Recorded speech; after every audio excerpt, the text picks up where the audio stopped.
ఇక మిడ్మానేరు ప్రాజెక్టు నిర్వాసితులను గత బీఆర్ఎస్ ప్రభుత్వం నిండా ముంచేసిందని చొప్పదండి ఎమ్మెల్యే మేడిపల్లి సత్యం ఆరోపించారు. నిర్వాసితుల సమస్యల మీద కాంగ్రెస్ పోరాటం చేసిందని గుర్తు చేశారు.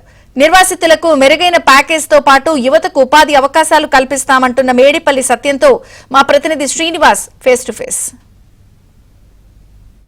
కాళేశ్వరం ప్రాజెక్టుకు మిడ్మానేరు గుండెకాయ. అలాంటి మిడ్మానేరు ప్రాజెక్టులో భూములు కోల్పోయిన నిర్వాసితులకు గత బీఆర్ఎస్ సర్కారులో న్యాయం జరగలేదు. అయితే నిర్వాసులంతా కూడా మిడ్మానేరు నిర్వాసులంతా కూడా కాంగ్రెస్కు అండగా నిలిచారు. అయితే ఈ ఏడాదిన్నరలో వారి కోసం కాంగ్రెస్ ఏం చేసింది, ఇంకా కొంత అక్కడక్కడ పరిహారం ఇవ్వాల్సి ఉంది. ఇటీవల మిడ్మానేరు ముంపు గ్రామాల నిర్వాసితులతో అధికారులతో చొప్పదండి ఎమ్మెల్యే మేడిపల్లి సత్యం రివ్యూ నిర్వహించారు. ఒకసారి ఆయన మనతో ఉన్నారు. సార్, కొంత మిడ్మానేరు ముంపు గ్రామాల ప్రజలకు కాంగ్రెస్లో కూడా న్యాయం జరగలేదేమో అన్న అసంతృప్తి అక్కడక్కడ వినిపిస్తోంది. ఏం చెప్తారు? బీఆర్ఎస్ పార్టీ సర్కార్ అన్యాయం చేసింది, మేము న్యాయం చేయడానికి ప్రయత్నిస్తున్నాం.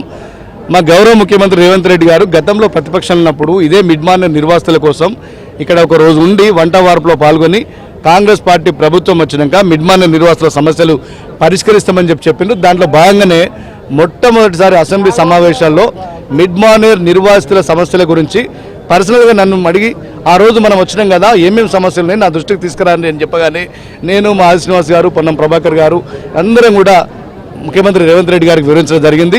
మిడ్మానేరు నిర్వాసితుల పెండింగ్ సమస్యలు అన్నింటిని కూడా ఒక్కొక్కటిగా అడ్రస్ చేస్తూ వాళ్ళ సమస్యల పరిష్కారం కోసం మేము కృషి చేస్తాం. నిన్న 2 రోజుల కిందటనే రాజన్న సిరిసిల్ల కలెక్టర్ సందీప్ కుమార్ జా గారితో ఈ నిర్వాసితులందరితో కలిపి ఒక రివ్యూ నిర్మించడం కలెక్టర్ గారు చాలా సానుకూలంగా స్పందిస్తున్నారు. రేపటి నుండి 3 రోజులు 3 గ్రామాలల్లో ఒక స్పెషల్ టీం వాళ్ళ సమస్యలన్నింటినీ అధ్యయనం చేసి ప్రభుత్వానికి నివేదించి వాళ్ళ సమస్యలన్నింటినీ మేము పరిష్కరించబోతున్నాం. వాస్తవానికి మిడ్మానేరు ముంపు గ్రామాల ప్రజలు గత బీఆర్ఎస్ మీద 10 ఏళ్ల తీరు మీద నిరసన వ్యక్తం చేశారు, ధర్నాలు చేశారు. ఇక్కడే కేసీఆర్ నేను ఇక్కడనే ఇల్లు కట్టుకుని లేకపోతే వాళ్ళందరితో ఉండి ఇక్కడే చేస్తామన్నారు. కానీ మీతో మాత్రం వాళ్ళు బాగున్నారు. ఈ ఏడాదిన్నరగా వాళ్ళకి ఏం చేశారు? ఈ కొంత 5 లక్షల పరిహారం కానీ ఉపాధి విషయంలో మీరు పుష్కర కాలంగా వారితోనే పోరాటం చేశారు. సో వారికి సంబంధించిన ఉపాధి విషయంలో ఎలాంటి నిర్ణయం తీసుకోబోతున్నారు? కేసీఆర్ గారు ఈ మండలాన్ని అల్లుండి కొదురుపక్కకు అల్లుండి అని చెప్పి ఆయన చెప్తుండే, అంతకుముందు సంతోష్ కుమార్ గారు నీ ఈ ఊరు బిడ్డని అంటుండే, కేటీఆర్ ఈ ఊరు మనమని అని చెప్తుండే. ఇంతమంది ఉండి కూడా వాళ్ళు కనీసం మిడ్మానేరు నిర్వాసితుల సమస్యలు ఏనాడు పట్టించుకోలేదు, వాళ్ళ సమస్యలను పరిష్కరించుకోలేదు. ఇవాళ మేము వచ్చినాక మేము గతంలో వాళ్ళకి అండగా ఉన్నాం. మేము ప్రతిపక్షంలో ఉన్నప్పుడు వాళ్ళకి అండగా ఉండి వాళ్ళ కొట్లాటలో మేము భాగస్వామ్యం ఉన్నాం. ఇలా మేము అధికారంలోకి వచ్చినా వాళ్ళ సమస్యలను పరిష్కరించడానికి మేము కృషి చేస్తున్నాం. ఖచ్చితంగా మిడ్మానేరు నిర్వాసితుల సమస్యలు కాంగ్రెస్ పార్టీ ప్రభుత్వంతో పరిష్కారం అవుతాయి. మా ముఖ్యమంత్రి రేవంత్ రెడ్డి గారు వీటిని పూర్తి స్థాయిలో 5 లక్షల ఇళ్లతో పాటు కొంత ఏమన్నా పరిహారం మళ్ళీ పెంచే అవకాశం ఉందా? ఎందుకంటే భూములు కోల్పోయిన వాళ్ళు గతంతో మార్కెట్తో పోలిస్తే ఇప్పుడు చాలా పెరిగింది అనే కొంత చెప్తున్నారు కదా. శ్రీనివాస్ గారు మీరు చూసిండ్రు, గత 3-4 నెలల కిందనే మిడ్మానేరు నిర్వాసితులకు సంబంధించి 10,000 ఇళ్లకు పైగా శాంక్షన్ ఇవ్వడం జరిగింది. ఇవాళ ఎవరు ఇల్లు కట్టుకున్నా కూడా 5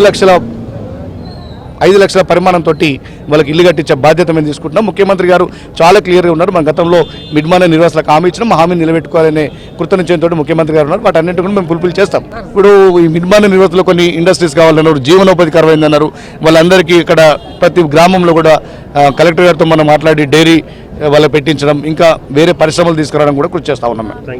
సో మొత్తంగా మిడ్మానేరు ముంపు గ్రామాల సమస్యలను కాంగ్రెస్ ప్రభుత్వమే పరిష్కరిస్తుందని, గత బీఆర్ఎస్ వారిని ఏనాడు పట్టించుకోలేదని చొప్పదండి ఎమ్మెల్యే మేడిపల్లి సత్యం చెప్తున్నారు. ఏబిఎన్ ఆంధ్రజ్యోతి కూడా గతంలో మిడ్మానేరు ముంపు గ్రామాల సమస్యల మీద అనేక కథనాలు ప్రసారం చేసింది. అయితే వారికి త్వరలోనే పరిహారంతో పాటు ఉపాధి అవకాశాలను కూడా కల్పిస్తామని ఎమ్మెల్యే చెప్తున్నారు. వీడియో జర్నలిస్ట్ సంపత్తో శ్రీనివాస్, ఏబిఎన్ ఆంధ్రజ్యోతి, మిడ్మానేరు.